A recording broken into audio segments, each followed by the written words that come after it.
are fine. So you are watching a YouTube channel that is Physics Friction of Minds, and we are dealing with the physics of a 12th board. So friends, a chapter is mechanical properties of a fluids, and currently we are dealing with the third section of this chapter, and that is hydrodynamic. That means the study of moving fluid, right? So in our last lecture we have completed the point, that is equation of continuity, which is very important equation as far as your exam is concerned, right? So equation of continuity में हमने कल जो formula derive किया, that was A1 V1 equals to A2 V2, where A1 A2 are the cross sectional area of that arbitrary shaped pipe, and V1 and V2 are the velocities through which the fluid is moving through that particular cross sectional area, right? Or else we have also written it as AV equals to constant, and from that we got to know that cross sectional area and velocity of fluid are inversely proportional, ठीक है? और इस पे से हमने ये result लिखा था कि जितना क्रॉस सेक्शनल एरिया ज्यादा होगा, मतलब जितना वाइडर होगा, लाइक दिस, जितना वाइडर होगा मतलब जितना ज्यादा होगा, फ्लूइड की वेलोसिटी, फ्लूइड की जो वेलोसिटी है वो उतनी ही कम होगी, because area and velocity are inversely proportional. And at the same time हमने देखा कि जितना एंड या फिर क्रॉस सेक्शनल एरिया नैरोअर होगा, मतलब जितना कम होगा उतनी ही वेलोसिटी क्या होगी, ज्यादा होगी, राइट? और करके हमने एक छोटा सा जो एग्जांपल है मैंने आपको दिया था कि पाइप के एंड को जब हम प्रेस करते हैं तो उसमें से जो वाटर निकलता है, जो फ्लूइड निकलता है, वो बहुत स्पीड से निकलता है, क्योंकि प्रेस करने की वजह से क्या हुआ, उसका एरिया कम हो गया. एरिया कम होने की वजह से उसकी वेलोसिटी क्या हो गई, बढ़ गई, ठीक है?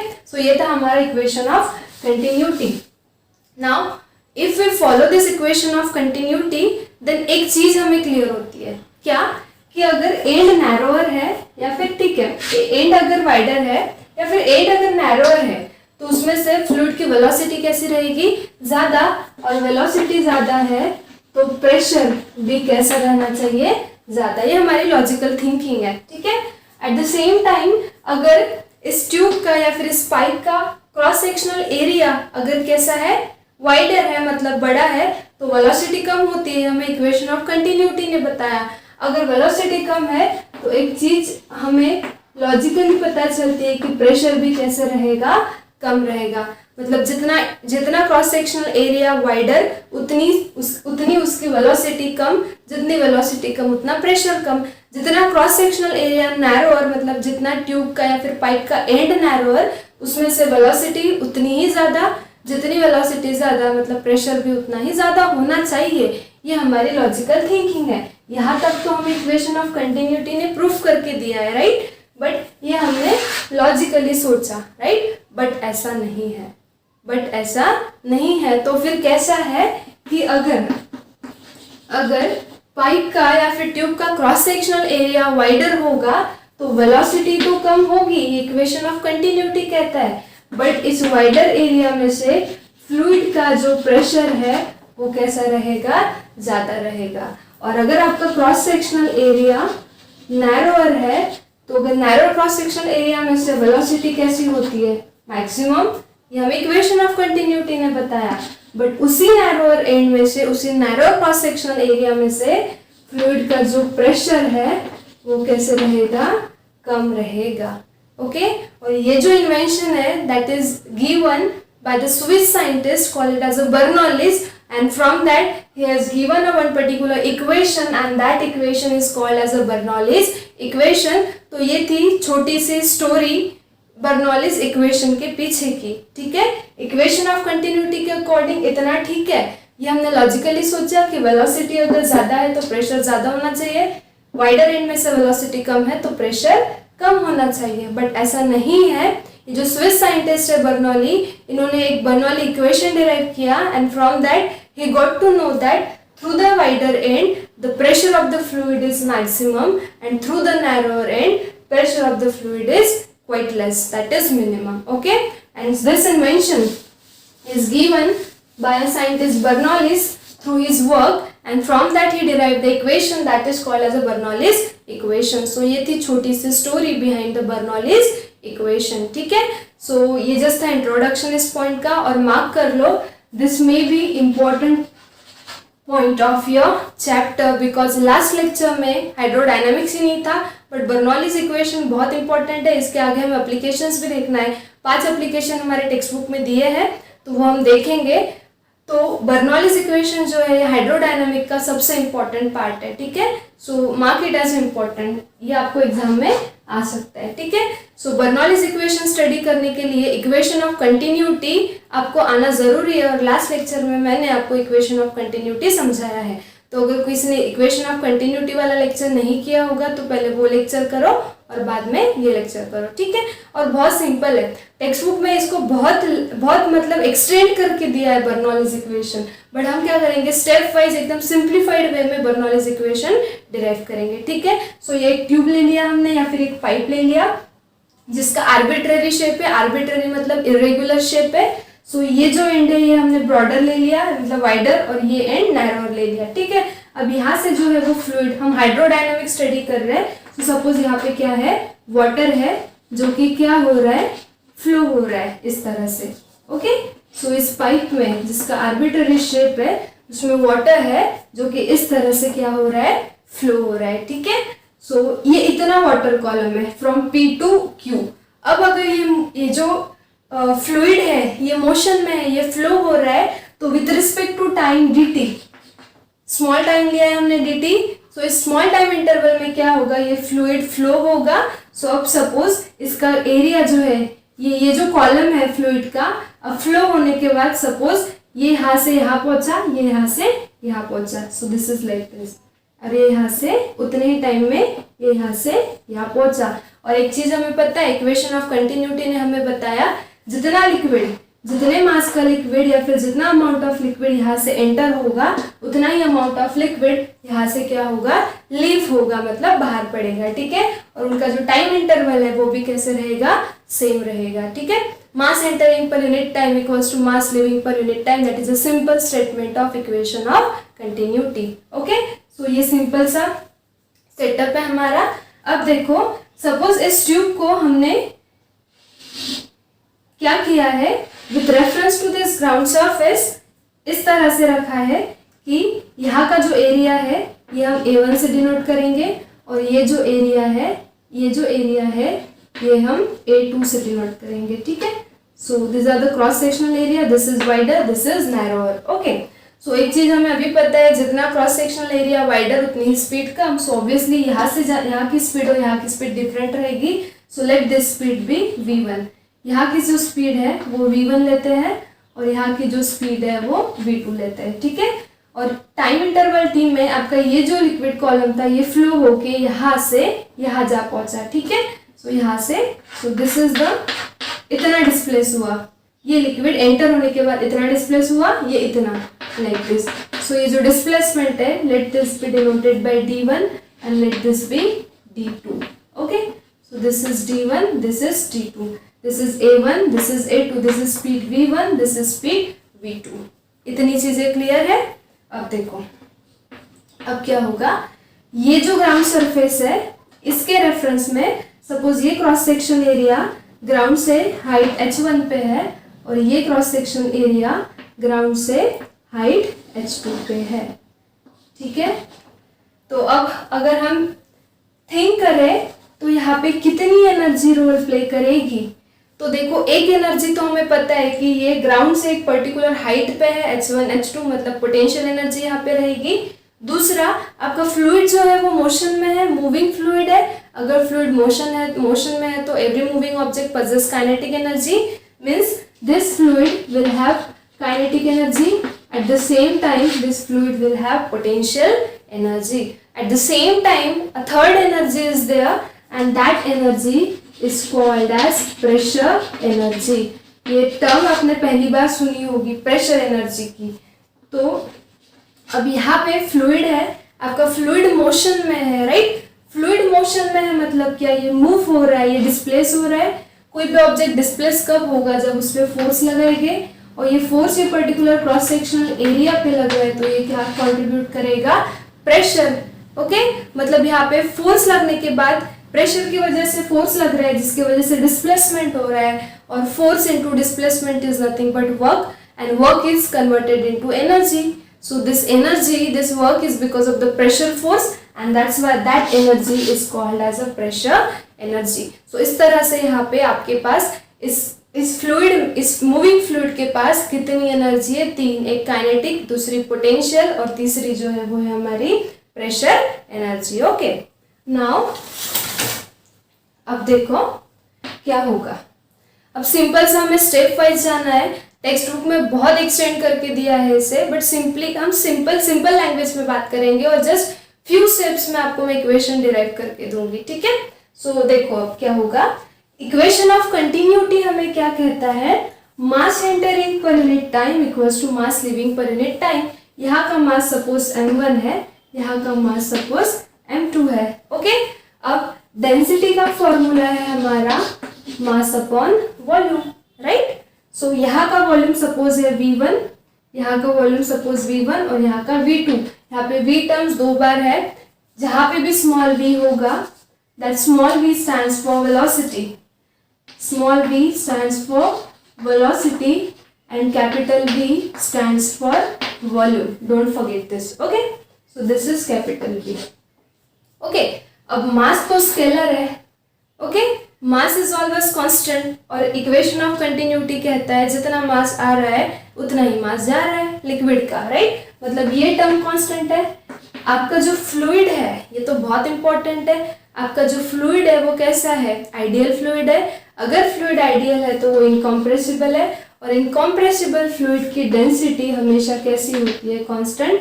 मतलब ये भी कांस्टेंट है, ये भी कांस्टेंट है. So obviously volume of a liquid column that is crossing any cross sectional area in any time interval dt, ये भी कैसा रहेगा?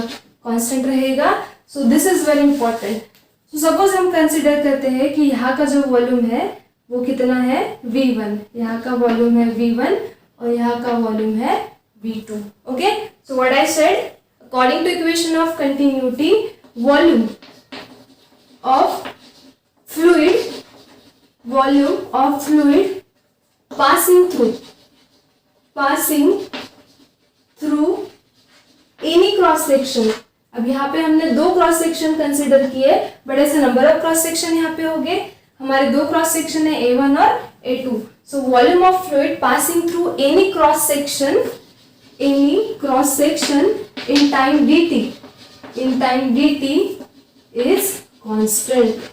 ये वॉल्यूम कैसे रहेगा? कांस्टेंट. मतलब ये एरिया लो, यहाँ पे दूसरा, तीसरा, चौथा, कोई भी एरिया ऑफ क्रॉस सेक्शन में से जो आपका फ्लूइड फ्लो हो रहा है उसका वॉल्यूम जो है इस टाइम इंटरवल, इस फिक्स टाइम इंटरवल में कैसा रहेगा? कांस्टेंट. अब यहाँ का वॉल्यूम मैंने V1 कहा, यहाँ का वॉल्यूम मैंने V2 कहा. दैट इज, इसका मीनिंग क्या हो गया?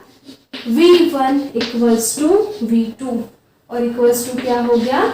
Some constant. सो उस कांस्टेंट को हम dV से रिप्रेजेंट कर देते हैं. ठीक है, so instead of writing constant, okay, suppose I have written dV. Okay, अब यहाँ पे सब आपको मैनिपुलेशंस करने हैं. ठीक है, सो बर्नौलीज इक्वेशन को लेके डरना नहीं है. बहुत से स्टूडेंट्स डर जाते हैं कि क्या इतना लंबा डेरिवेशन है, बट एग्जाम में आ सकता है और बहुत सिंपल है.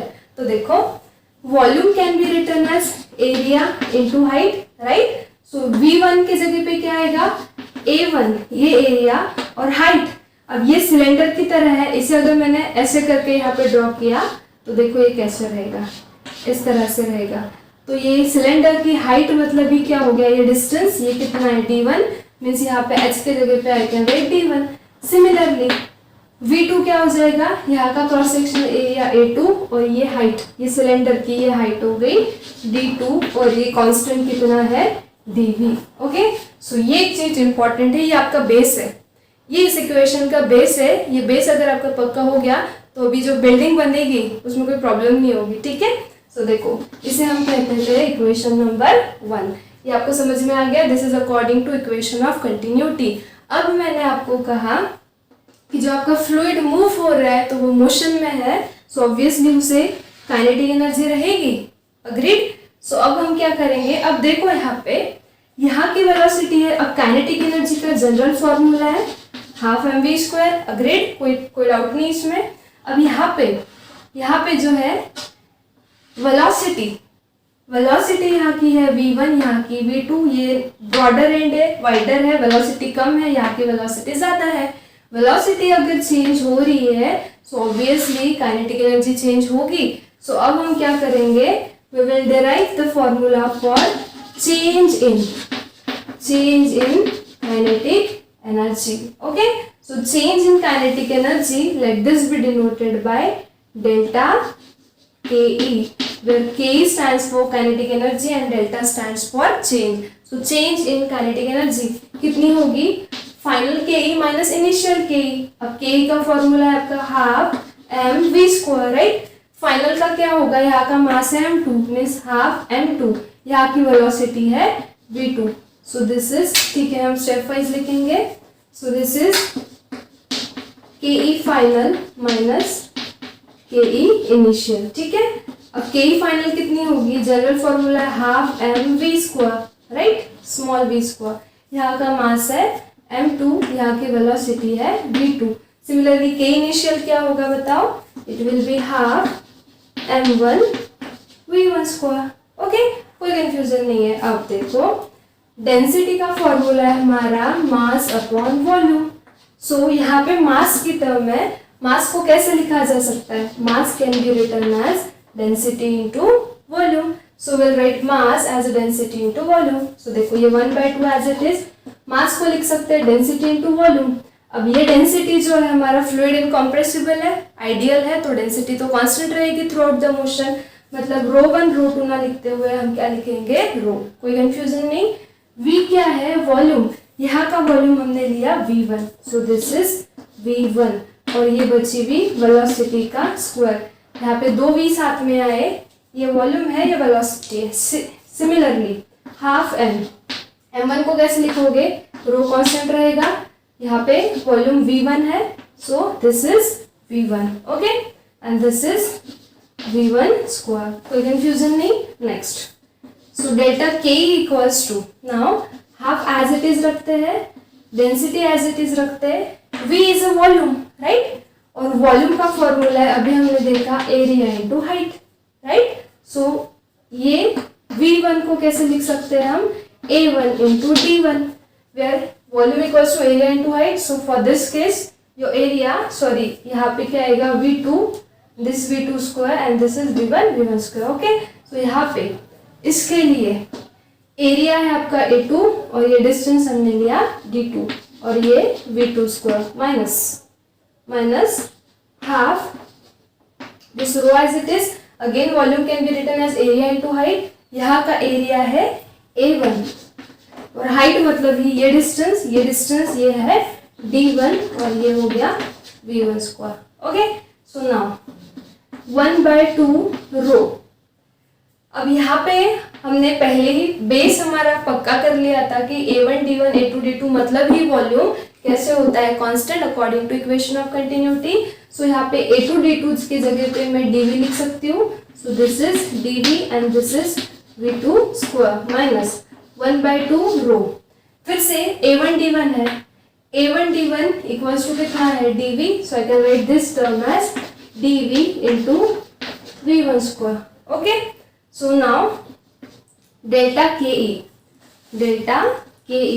so this delta ke equals to, अब यहाँ पे 1/2 rho dv, 1/2 rho dv common है, कॉमन ले लो। So this is 1/2 rho dv और ब्रैकेट में क्या बचेगा, v2 square minus v1 square and let this be equation number 2। कोई कंफ्यूजन नहीं। तो इस तरह से दो इक्वेशन हमें मिल गए, ये हमारा ग्राउंड सरफेस था।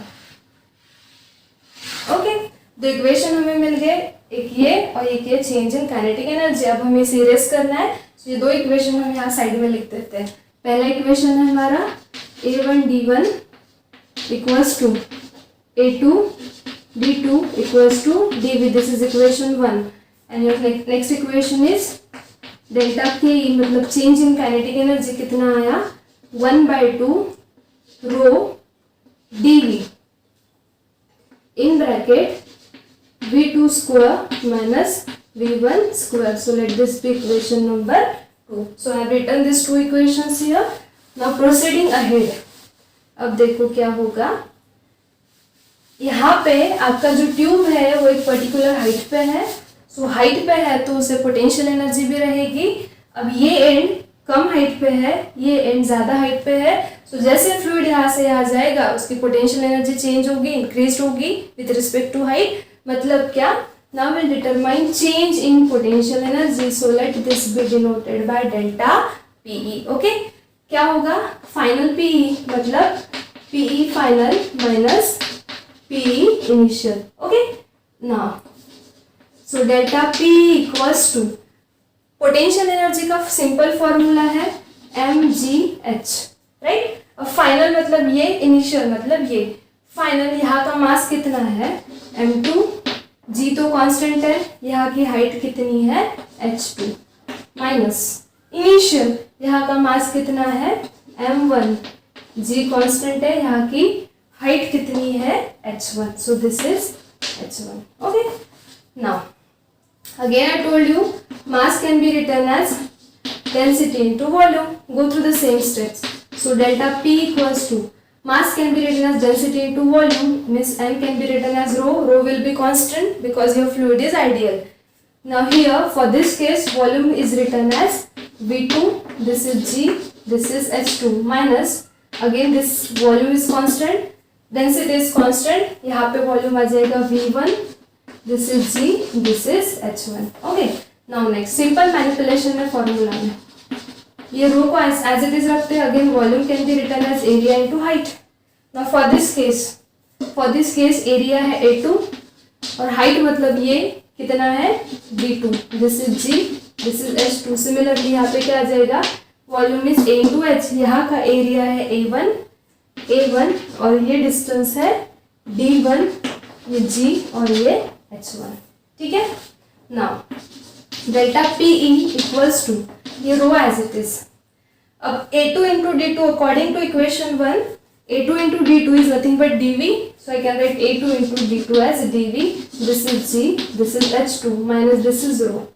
now here A1 into D1 is again what, dV, so again I can write this as dV, this is G, this is H1। okay, so delta PE equals to, अब rho DV जी constant है, बाहर लेकर आओ, सो रो DV जी bracket में क्या रहेगा H2 minus H1, let this be equation number 3।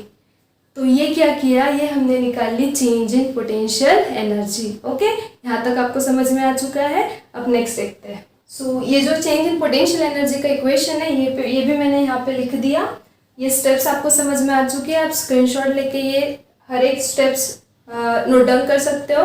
मैंने कोई स्टेप डायरेक्टली नहीं लिखी है, सब स्टेप वाइज लिखा है। ठीक है, तो इस तरह से हमने इक्वेशन ऑफ कंटिन्यूटी पे से equation number 1 change in kinetic energy, change in potential energy निकाल लिया। अब थोड़ा सा कॉन्सेप्ट है, हमें थोड़ा सा कॉन्सेप्ट पे चलना है। तो देखो क्या होगा, मैंने कहा था कि तीसरी एनर्जी जो है यहाँ पे वो कौन सी है, pressure energy, and where there is a energy there is a work done, because whatever work we do is stored in terms of energy।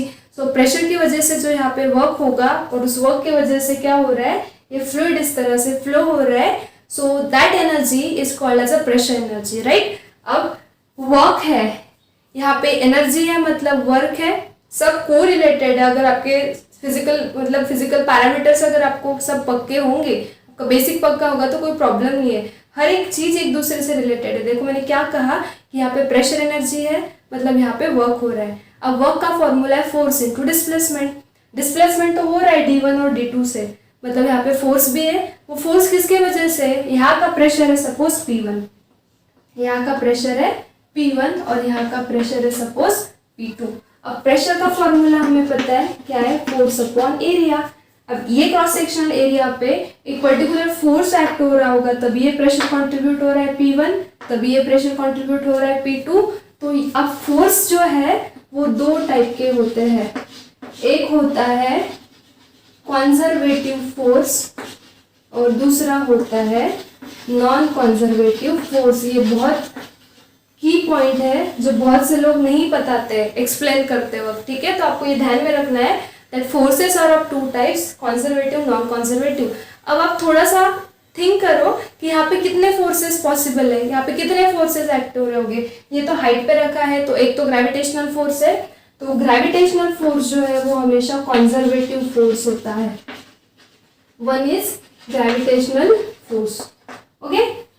दूसरा फोर्स, यहाँ पे फ्लूइड है, अगर ये फ्लूइड विस्कस है तो यहाँ पे विस्कस ड्रैग या फिर विस्कस फोर्स हो सकता है, बट हमने जो फ्लूइड लिया है वो आइडियल फ्लूइड है। आइडियल फ्लूइड हमेशा नॉन विस्कस होता है, तो विस्कस फोर्स नहीं रहेगा, सो विस्कस फोर्स यहाँ पे नहीं है।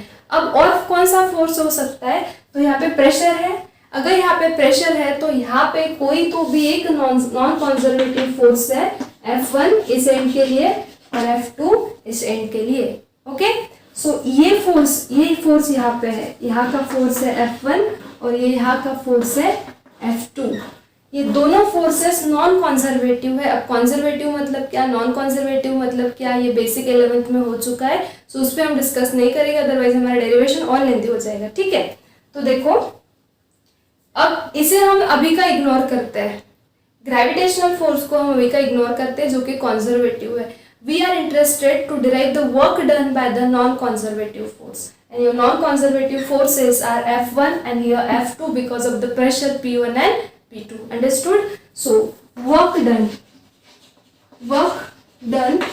by, अब ये वर्क, अब मैंने प्रेशर तो कहा है यहाँ पे कि यहाँ पे प्रेशर है, पर प्रेशर मतलब फोर्स है, तो ये फोर्स, ये प्रेशर कौन अप्लाई कर रहा है, नॉन कंजर्वेटिव फोर्स या फिर ये प्रेशर P1 और P2 कौन अप्लाई कर रहा है, तो ये फ्लूइड, ये मूविंग फ्लूइड का कोई भी एक पॉइंट कंसिडर करो आप, या फिर कोई एक फ्लूइड का कॉलम कंसिडर करो, उसके सराउंडिंग में जो फ्लूइड है, वो ही फ्लूइड इस पर्टिकुलर फ्लूइड पे क्या एक्ट कर रहे हैं, फोर्स एक्ट कर रहे हैं जो कि नॉन कंजर्वेटिव है, और वो फोर्स एक पर्टिकुलर क्रॉस सेक्शन एरिया पे एक्ट हो रहा है, और फोर्स अपॉन एरिया ये क्या होता है, प्रेशर। सो इस तरह से यहाँ पे प्रेशर एक्ट हो रहा है। सो प्रेशर का सोर्स कौन है, एक पर्टिकुलर फ्लूइड का पॉइंट, उसके सराउंडिंग में जो फ्लूइड है वो सराउंडिंग का फ्लूइड उस पॉइंट पे, उस फ्लूइड पे क्या एक्ट कर रहे हैं, प्रेशर। सो work done bye non conservative, ये चीजें टेक्स्ट बुक में मेंशन नहीं है, कंजर्वेटिव नॉन कंजर्वेटिव, बट हमें हर की पॉइंट देखना है। सो work done bye non conservative force, और ये फोर्स किसके वजह से, ड्यू टू प्रेशर की वजह से फोर्स है, बट ये प्रेशर कौन लगा रहा है, बाय सराउंडिंग फ्लूइड। कौन लगा रहा है, surrounding fluid on particular fluid is given by work done है, so let this be denoted by W। अब यहाँ का वर्क हम W1 लेते हैं, यहाँ का वर्क हम W2 लेते हैं। अब अगर हमें टोटल वर्क डन निकालना है because of non conservative force F1 and F2, because of pressure P1 and P2, and this pressure is applied by surrounding fluid on that particular fluid, okay? So अब total work अगर निकालना है तो दोनों work की क्या होनी चाहिए, addition, means I should write W1 plus W2, यहाँ का W1 यहाँ का W2, बट अब ये चीज भी बहुत लोग नहीं बताते, बट यहाँ पे निगेटिव साइन आता है, मतलब बहुत लोग क्या करते हैं कि इसको डायरेक्टली याद कर लो ऐसा कहते हैं, बट हमें हर की पॉइंट यहाँ पे देखना है। तो यहाँ पे निगेटिव साइन क्यों आया, सिंपल सा है, मतलब W1 मतलब यहाँ का, W2 मतलब यहाँ का, तो यहाँ का प्रेशर इससे रिगार्डिंग प्रेशर P1, इससे रिगार्डिंग प्रेशर P2, ठीक है। तो देखो अब यहाँ पे निगेटिव साइन क्यों आता है, कैसे आया, तो इसका मैथमेटिकल प्रूफ नहीं देंगे, बट सिंपल से एक्टिविटी के थ्रू हम समझा सकते हैं। फायर ब्रिगेड में जो होस पाइप होता है, होस पाइप, राइट, सो जहाँ से फ्लूइड एंटर करता है, ये सपोज ये ऐसा होस पाइप है, ये क्रॉस सेक्शन जहाँ से फ्लूइड एंटर कर रहा है, ये क्रॉस सेक्शन जहाँ से फ्लूइड लीव कर रहा है, ठीक है। सो यहाँ से जो प्रेशर लगेगा P1, उसकी डायरेक्शन ये होगी बिकॉज F1 की डायरेक्शन ये होगी, और ये A, so force per unit area, so this is pressure P1, right. यहाँ का एरिया ले लेते हैं A2, यहाँ का फोर्स ले लेते हैं F2, सो यहाँ का प्रेशर हो जाएगा P2 equals to F2 upon A2, कोई प्रॉब्लम नहीं। तो निगेटिव साइन क्यों आता है, यहाँ से फ्लूइड अंदर जाता है तो वहाँ का जो सराउंडिंग फ्लूइड जो प्रेशर लगाती है वो ये डायरेक्शन में होता है, बट जब फ्लूइड यहाँ से बाहर निकलता है तब क्या होता है, तब जो सराउंडिंग फ्लूइड यहाँ पे प्रेशर लगाता है वो कैसा होता है, वो ये डायरेक्शन में होता है, ये प्रेशर ये डायरेक्शन में है, ये प्रेशर ये डायरेक्शन में। So as two forces are equal and मतलब अपोजिट, सो अपोजिट वेक्टर्स है, अपोजिट फोर्सेस है, तो क्या आएगा, नेगेटिव साइन आएगा। अभी एक्सपीरियंस हुआ है, होस पाइप को पकड़ो, बहुत बड़ा पाइप होता है वो फायर ब्रिगेड का, उस पाइप को पकड़ो, जब पानी बाहर निकलता है, पानी इस तरह से बाहर निकल रहा है, मतलब ये हो गई P1 की या फिर F1 की डायरेक्शन। बट जब पानी बाहर निकलता है आपके हाथ को एक बैकवर्ड जर्क मिलता है, एक बैकवर्ड जर्क। तो बैकवर्ड जर्क क्यों मिला, क्योंकि अब जिस नेक्स्ट एंड से पानी बाहर निकल रहा है वहाँ का फ्लूइड क्या करता है, उस फ्लो को अपोज करना चाहता है और उसके वजह से वो अपोजिंग डायरेक्शन में फोर्स लगाता है, right. So that's why here comes a negative sign, no confusion, okay. So ये पॉइंट ध्यान में रखो। नाउ वर्क का फॉर्मूला है फोर्स इनटू डिस्प्लेसमेंट। यहाँ पे डिस्प्लेसमेंट डी से लिया है, सो एस ना लेते हुए डी लेंगे। अब यहाँ का फोर्स है F1, डिस्प्लेसमेंट है D1, माइनस यहाँ का फोर्स है F2, डिस्प्लेसमेंट है D2। कोई कंफ्यूजन नहीं। नेक्स्ट W इक्वल्स टू, अब देखो मैंने कहा था कि ये दो एंड है, ये क्रॉस सेक्शनल एरिया, ये दूसरा क्रॉस सेक्शनल एरिया, यहाँ का प्रेशर P1, यहाँ का प्रेशर P2, ये डायरेक्शन में, ये डायरेक्शन में, राइट। मतलब यहाँ पे फोर्स लग रहा है F1, यहाँ पे फोर्स लग रहा है F2, ये एरिया है A1, ये एरिया है A2, ठीक है। तो यहाँ पे प्रेशर का फॉर्मूला क्या होगा, P1 equals to F1 upon A1 force per unit area. But यहाँ पे फोर्स है और ये फोर्स कैसा है, ये है वो नॉन कंजर्वेटिव फोर्स, समझ में आया। सो ये फोर्स F1 कितना हो जाएगा बताओ, P1 इंटू A1। ये फोर्स F2 कितना हो जाएगा, P2 into A2, okay. So यहाँ पे F1 की जगह पे आई can right P1 A1 and this is D1 as it is। F2 की जगह पे I can write P2 A2 and this D2 as it is, okay। so ये concept भी समझ में आ चुका है आपको। Next again according to the equation 1, A1 D1 can be written as dV, so I can write this P1 dV minus this P2 as it is, again A2 D2 can be written as dV, so this is dV, okay। So now W is equals to dV can be taken out common and in bracket P1 minus P2। और यहाँ पे जो है text book में सिर्फ W लिया है, but this is work done because of non conservative force। so non conservative के लिए हम क्या करेंगे, सफिक्स में NC लिखेंगे, NC stands for non conservative। Text book में ये चीज नहीं दी है, this is work done because of non conservative force. तो ये हमें मिल गया इक्वेशन नंबर 4, ओके। सो ये इक्वेशन भी हम यहाँ लिख देते हैं, work done because of non conservative force equals to dV in bracket P1 minus P2, let this be equation number 4, ठीक है। सो इस तरह से हमने जो भी हमारा बेसिक नॉलेज है वो यहाँ पे अप्लाई करके ये 4 इक्वेशन डिराइव कर ली है, ठीक है। अब हम बर्नौलीज इक्वेशन डिराइव करेंगे। अब देखो work done due to all forces, due to all force, क्योंकि यहाँ पे दो फोर्सेस है, conservative non conservative. Conservative means gravitational force, non conservative means वो फोर्स जो हमने यहाँ पे डिराइव किया, जिसके लिए हमने यहाँ पे वर्क डन डिराइव किया, वो F1 F2 नॉन कंजर्वेटिव थे, ठीक है। अब work done due to all forces होता है चेंज इन काइनेटिक एनर्जी। अब ये क्या है, तो ये सिंपली आपका वर्क एनर्जी थ्योरम है जो आपने 11th स्टैंडर्ड में पढ़ा है, okay. This is according to work energy theorem that work done due to all forces is nothing but change in kinetic energy. Now work done because of all forces, how many forces you have, one is conservative and other is non conservative. So WC means work done due to conservative plus WNC means work done due to non-conservative force is equals to your change in kinetic energy, okay।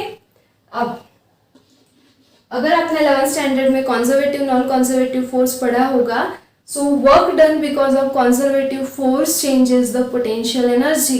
That means in place of WC I can write change in potential energy and this is always negative, okay। so इस पे हम और detail discussion कर सकते हैं, but हमारा derivation बहुत extend हो जाएगा, इतना लंबा डेरिवेशन देख के आप डर जाओगे और फिर देखोगे ही नहीं, प्रिपेयर नहीं करोगे, इंपॉर्टेंट है एग्जाम के लिए, ठीक है। सो आप डायरेक्टली ध्यान में रख लो इतनी चीज कि work done because of conservative force changes the potential energy and it is always negative, okay. Plus this is work done due to non conservative force is equals to delta K E, okay. So now ये term इधर भेज देंगे हम। So W N C equals to change in K E plus change in P E, okay. अब तो बहुत ही आसान हो गया। इस इक्वेशन को हम कह देते हैं इक्वेशन नंबर 5। इक्वेशन नंबर 5 में हर टर्म आप देखो work done because of non conservative force, ये हमने डिराइव कर लिया इक्वेशन 4 में।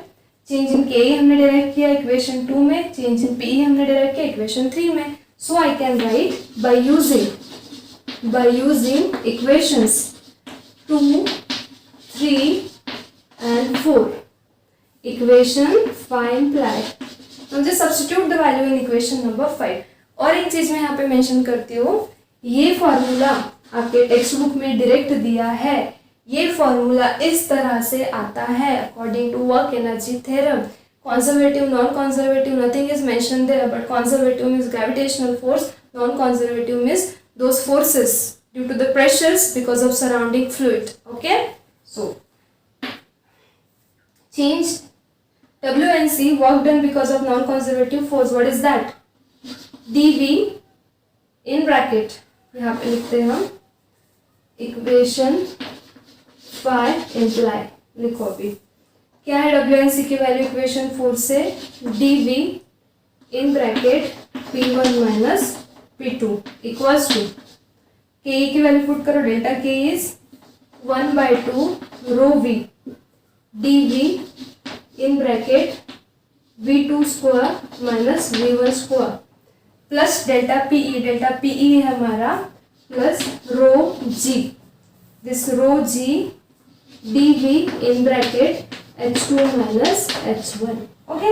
अब ये dV, ये dV, ये dV कैंसिल हो गया। तो अब क्या बचा, P1 minus P2 is equals to, इसे हम स्प्लिट मतलब ये 1/2 रो, ये V नहीं है यहाँ पे, सिंपली dV है, ठीक है। So this is dV capital V, change in, this is volume, okay. So ये dV कैंसिल हो गया। सो स्टेप वाइज लिखते हैं 1/2 rho in bracket V2 square minus V1 square plus rho G, dV तो cancel हो चुका है, यहाँ पे बचा हमारा H2 माइनस H1, ठीक है। अब P1 minus P2 is equals to, इसे स्प्लिट कर दो 1/2 rho V2 square minus 1/2 rho V1 square, okay. इसे भी स्प्लिट कर दो, यहाँ हो जाएगा rho G H2 minus rho G H1, okay. अब नेक्स्ट, अब सिंपल सा मैथमेटिक्स यूज करो और इसे सॉल्व करो मैनिपुलेट करके। 1 की टर्म एक साइड रखेंगे, 2 की टर्म एक साइड रखेंगे। देखो P1 यहाँ पे है हाफ रो V1 स्क्वायर और ये है रो G H1, तो ये P1 को इधर ही रखते हैं, ये P1, ये टर्म इधर आएगी तो प्लस हो जाएगी। So this is plus 1/2 rho V1 square plus ये माइनस टर्म इधर आ जाएगी तो प्लस हो जाएगी रो G H1 इक्वल्स टू, अब क्या बचा है यहाँ पे, ये माइनस P2 इधर जाएगा तो P2 हो जाएगा। सो दिस इज P2 प्लस इधर की टर्म इधर ही रहेगी 1/2 रो V2 स्क्वायर, इधर की टर्म इधर ही रहेगी रो G H2, ठीक है। अब हम हमारा जो है मतलब बर्नौलीज इक्वेशन जो है वो बस नेक्स्ट स्टेप में आने में है। अब देखो लास्ट लेक्चर में हमने देखा इक्वेशन ऑफ कंटिन्यूटी में कि अगर A1 V1 equals to A2 V2 है तो हम इसको AB इक्वल्स टू कॉन्स्टेंट लिख सकते हैं। यहाँ पे भी कुछ ऐसा ही है, P1 P2 half rho V1 square half rho V2 square rho G H1 rho G H2 means I can write this as P plus half rho V square plus rho G H equals to constant, and this is nothing but called as a Bernoulli's equation. So let this be next equation number 6. So this equation 6 is called as a Bernoulli's equation. Okay? So ये हो गया, कितना simple proof था. Equation of continuity के लिए equation लिखा, change in K निकाला, change in P निकाला, work done because of non conservative forces निकाला, and at the end we got the सारी वैल्यूज पुट की इक्वेशन में and we got the Bernoulli's equation. अब इसमें से क्या करना है, हमें स्टेटमेंट लिखना है. बट स्टेटमेंट लिखने के पहले अब आपको क्या है, इनका मीनिंग पता होना चाहिए, तभी आप स्टेटमेंट लिख पाओगे. अब इसका मतलब देखो क्या है. प्रेशर, वर्क, अगर मैं लिखूं work done per unit volume, work done per unit volume, so मैं वर्क को कैसे लिख सकती हूँ. I can write work as force into displacement upon volume, right? So here force को मैं कैसे लिख सकती हूँ. प्रेशर इक्वल्स टू होता है force upon area, so force equals to क्या हो जाएगा, pressure into area. So I can write this as pressure into area into this as upon V. अब देखो नेक्स्ट, ये फॉर्मूला की लैंग्वेज है. This is how to play with the formula. ये आपको आना चाहिए, तभी आपको न्यूमेरिकल सॉल्व करते आएंगे. अब प्रेशर लिख दिया मैंने, ये एरिया है और ये डिस्प्लेसमेंट है, मतलब एरिया इंटू डिस्प्लेसमेंट मतलब ये हाइट, एरिया इंटू हाइट मतलब ये क्या होता है, वॉल्यूम, और ये नीचे का वॉल्यूम. ये वॉल्यूम वॉल्यूम कैंसिल हो गया, मतलब मुझे क्या मिला, यहाँ पे लिख रही हूँ मैं work done per unit volume, मतलब मुझे क्या मिला, प्रेशर. ठीक है, ये प्रेशर सेकेंड टर्म, ये समझ में आ चुका है आपको. मतलब ये P मतलब क्या है, work done per unit volume. Next है, अब मैं निकालूंगी के पर यूनिट वॉल्यूम. के पर यूनिट वॉल्यूम मतलब क्या होगा, के मतलब half mv square upon volume. Okay, now this is half. Mass can be written as density into volume, so this is density volume, this is v square upon volume. ये volume volume cancel हो गया, मतलब मुझे क्या मिला, 1/2 rho v square. यहाँ पे है 1/2 रो वी स्क्वायर, मतलब पर इक्वल्स टू क्या था, K E per unit volume equals to I can write 1/2 rho v square. Okay, अब ये if I write potential energy per unit volume, how can I write this. Potential energy का formula है mgh upon volume. Mass can be written as density into volume, तो gh upon volume. Volume volume cancel, मतलब ये term कितनी आ गई, रो G H. ये है यहाँ पे रो जी एच, मतलब ये रो जी एच मतलब ये क्या है, this is potential energy per unit volume is equals to rho G H. Okay, तो देखो हमने क्या किया, ये टर्म्स की मीनिंग समझ लिए कि P मतलब क्या होता है, work done per unit volume. ये वर्क किसने किया, सराउंडिंग फ्लूइड ने. 1/2 रो वी स्क्वायर मतलब क्या है, kinetic energy per unit volume. And this rho G H क्या है, potential energy per unit volume. बस इस पे से हमें क्या करना है, अब इस पे से हमें स्टेटमेंट लिखना है. ठीक है, सारे टर्म्स का मीनिंग आपको समझ में आ गया. P मतलब है आपका वर्क डन, मैंने ऐसे ही नहीं लिखा, ये भी मैंने आपको प्रूफ करके दिखाया. प्रेशर मतलब है वर्क डन पर यूनिट, सब कुछ मैंने इरेज कर दिया है. अगर आपको स्टेप वाइज जाना है तो आप स्क्रीनशॉट लेके बैक जाके स्क्रीनशॉट लेके पढ़ सकते हो, नोट कर सकते हो. P मतलब है work done per unit volume, half rho v square मतलब है kinetic energy per unit volume, rho G H मतलब है potential energy per unit volume. कैसे आया है मैंने अभी आपको बताया था. ठीक है, ये एक और फॉर्मूला था, एक्चुअली ये फॉर्मूले पे से ही, ये इक्वेशन पे से ही हमने रीअरेंज करके ये इक्वेशन लिखा था और उस पे से ही इक्वेशन लिखा था. मतलब ये इक्वेशन एक ही बात है ना. तो अब देखो P1 माइनस P2 मतलब इनका रिजल्टेंट है P. Half rho V2 square minus V1 square, इसका रिजल्टेंट है हाफ रो V स्क्वायर. अगर ये term kinetic energy per unit volume है तो यहाँ पे डिफरेंस है, मतलब ये टर्म क्या इंडिकेट करती है, change in kinetic energy per unit volume. Rho G H मतलब क्या है, potential energy per unit volume, पर यहाँ पे रो जी in bracket H2 minus H1 है, डिफरेंस है, मतलब ये क्या इंडिकेट कर रहा है, change in potential energy per unit volume. मतलब क्या, this term is work done per unit volume. इस पे से लिखा, ऐसे ही नहीं लिखा. ये term actually is nothing but this is K per unit volume. But यहाँ पे चेंज है, so I can write change in K per unit volume. No doubt this is rho G H, मतलब होता है potential energy per unit volume. But यहाँ पे change in मतलब H2 minus H1 है, मतलब चेंज है, मतलब आई can write this is change in PE, मतलब potential energy per unit volume. Okay, बस इसी चीज को आप स्टेटमेंट के फॉर्म में लिख दो. इसी चीज को आप क्या करो, स्टेटमेंट के फॉर्म में लिख दो. कैसे लिखोगे स्टेटमेंट बताओ. Work done per unit volume, ये क्या है, ये work done per unit volume. So I can write, ठीक है, पहले हम डिक्टेट कर लेते हैं.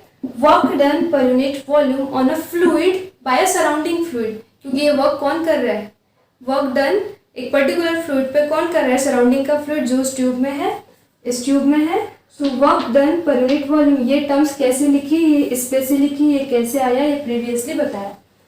सो work done per unit volume on a fluid by surrounding fluid is equals to, ये इक्वल्स टू क्या है, इक्वल्स टू सम ऑफ, दोनों एनर्जीज का सम है, sum of change in kinetic energy and potential energy per unit volume. And this is the statement of Bernoulli's equation.